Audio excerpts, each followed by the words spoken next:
পশ্চিমবঙ্গে বহু মানুষের যারা প্রধানমন্ত্রী আবাস যোজনা প্রকল্পের আওতায় বাড়ি তৈরির জন্য অপেক্ষায় বসেছিলেন, তাদের জন্য বড় আপডেট চলে এসেছে। রাজ্য সরকারের তরফ থেকে ঘোষণা করা হয়েছে চলতি বছরের ডিসেম্বর মাসের মধ্যেই অ্যাকাউন্টে সরাসরি টাকা জমা দেওয়া হবে।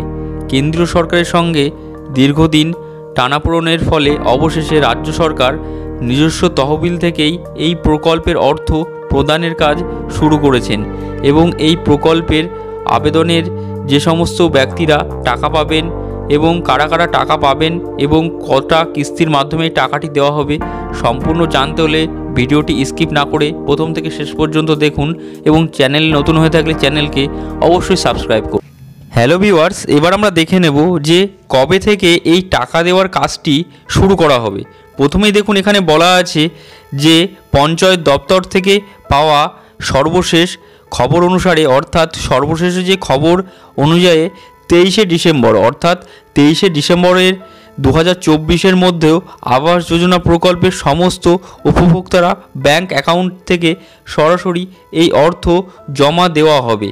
অর্থাৎ আপনাদের যে ডেটের কথা বলা আছে এখানে, ডিসেম্বরের 23 তারিখের মধ্যে আপনাদের প্রথম কিস্তির টাকা আবাস যোজনার সেই টাকাটি দেওয়ার কাজ 23শে ডিসেম্বরের মধ্যে শুরু হবে। এখানে তার পরবর্তীতে বলা আছে, দেখুন বন্ধুরা, পরবর্তীতে যে বলা আছে যে প্রথম ধাপের গ্রামসভা অর্থাৎ প্রথম ধাপের গ্রামসভায় প্রাথমিক তালিকা অনুমোদন করা হবে। প্রথম যে কাজটি, তার পরবর্তী কাজ রয়েছে যেটি দ্বিতীয় ধাপে ব্লক লেভেলে কমিটির দ্বারা যাচাই করা হবে এবং তৃতীয় যে ধাপটি রয়েছে, তৃতীয় ধাপে জেলা লেভেল এবং কমিটির চূড়ান্ত অনুমোদন দেওয়া হবে। এই তিনটি ধাপের মাধ্যমে যে 23শে ডিসেম্বরের মধ্যে টাকা এই তিনটি পর্যায়ের পরবর্তীতে দেওয়া হবে। তার পরবর্তীতে দেখুন লেখা আছে, অর্থাৎ আপনাদের তালিকা প্রকাশের তারিখ এবং অভিযোগ যে সমস্ত সাধারণত গ্রাহকদের আছে, সেই গ্রাহকদের যে অভিযোগগুলি আছে সেগুলি দেখুন বন্ধুরা, নতুন করে দেওয়া আছে যে নতুন তালিকা প্রকাশ করা 29শে নভেম্বর থেকে 6 ডিসেম্বরের মধ্যে 2024 তারিখের মধ্যে এটি সিলেক্ট করা হবে। যা এই সময় বিভিন্ন জায়গায় তালিকা প্রকাশ করা হবে। সেগুলি হলো প্রতিটি জেলায় ব্লক অফিস এবং এসডিও এবং কার্যালয়, জেলা শাসকের কার্যালয়। এগুলি 29শে নভেম্বর থেকে, ডেটটি আপনারা মনে করে রাখুন, 29শে নভেম্বর থেকে 6 ডিসেম্বর 2024-এর মধ্যে এই সমস্ত জায়গাগুলি, যে তিনটি জায়গাটার কথা বলা হলো, যেটি হচ্ছে জেলার ব্লক অফিস, এসডিও এবং জেলা শাসকের কার্যালয়, এই তিনটি জায়গায় যে প্রকাশিত লিস্ট, সেই লিস্টটি এখানে আপনাদেরকে আপলোড বা দেখানো হবে। এই লিস্টটি এখানে আপনারা পাবেন প্রতিটি জেলা ব্লক অফিসে, এসডিও অফিসে এবং জেলা শাসকের অফিসে। তার পরবর্তীতে এই দুর্নীতি রোধের যে বিশেষ নজরদারি করা হয়েছে, অর্থাৎ আবাস যোজনা প্রকল্পের মানুষের দুর্নীতি রুখতে যে বিশেষ প্রকল্পটি নেওয়া হয়েছে, সে বিশেষ নজরদারিটি কি, নজরদারিটি এক নজরে দেখে নেব। প্রথমেই দেখুন, এখানে বলা আছে প্রথমেই যে অতীতে এত প্রকল্পের একাধিক দুর্নীতির অভিযোগ উঠেছিল, তা প্রকৃত উপভোক্তার বঞ্চিত করে অযোগ্য ব্যক্তিদের এই তালিকায় অন্তর্ভুক্ত করার ঘটনা রাজ্য জুড়ে সাড়া ফেলে দিয়েছিল। তবে এবার সেই দুর্নীতি পুনরাবৃত্তি এড়াতে পঞ্চায়েত দপ্তর 11 দফা গাইডলাইন জারি করেছে।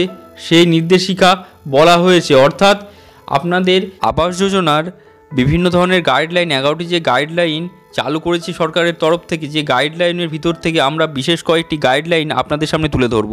প্রথমেই দেখুন, এই গাইডলাইনে প্রথমেই বলা আছে যে তালিকা তৈরি প্রতিটি ধাপে স্বচ্ছতা বজায় রাখতে হবে। তার পরবর্তীতে বলা আছে, দেখুন, ব্লক এবং জেলা স্তরে যাচাইয়ের কাজ সম্পূর্ণ না হলে কোনো উপভোক্তার অ্যাকাউন্টে টাকা দেওয়া হবে না। অর্থাৎ ব্লক এবং জেলা স্তরে প্রতিটি ভেরিফিকেশন কমপ্লিট না হলে কোনো ব্যক্তির অ্যাকাউন্টে যে ঘরের যে প্রাপ্য টাকা, সেই টাকাটি ঢোকানো হবে না। পরবর্তী লাস্ট লাইনে বলা আছে, দেখুন, দুর্নীতি অভিযোগ পেলেই তাৎক্ষণিক তদন্তের ব্যবস্থা করতে হবে। অর্থাৎ যদি কোনো দুর্নীতির কোনো অভিযোগ উঠে আসে, সেই ক্ষেত্রে সেই ব্যক্তির নামে দুর্নীতি অর্থাৎ তাৎক্ষণিক সেই তদন্তের ব্যবস্থা করতে হবে। এবং এই সমস্ত গাইডলাইনের পরিপ্রেক্ষিতে জনগণের যে প্রতিক্রিয়া সৃষ্টি হয়েছে, সেই প্রতিক্রিয়াটি আমরা দেখে নেব। প্রথমেই দেখুন, এখানে জনগণের যে প্রতিক্রিয়াটি আছে, প্রতিক্রিয়াটি আমরা দেখে নেব বন্ধুরা। এখানে লেখা আছে, দেখুন, দীর্ঘদিন ধরে অপেক্ষায় বসে থাকা মানুষের রাজ্য সরকারের এই ঘোষণায় স্বস্তি নিঃশ্বাস ফেলেছে। এক গ্রামবাসী জানিয়েছেন, তিনি 3 বছর আগে এই প্রকল্পের জন্য আবেদন করেছিলেন কিন্তু এখনও টাকা পাননি।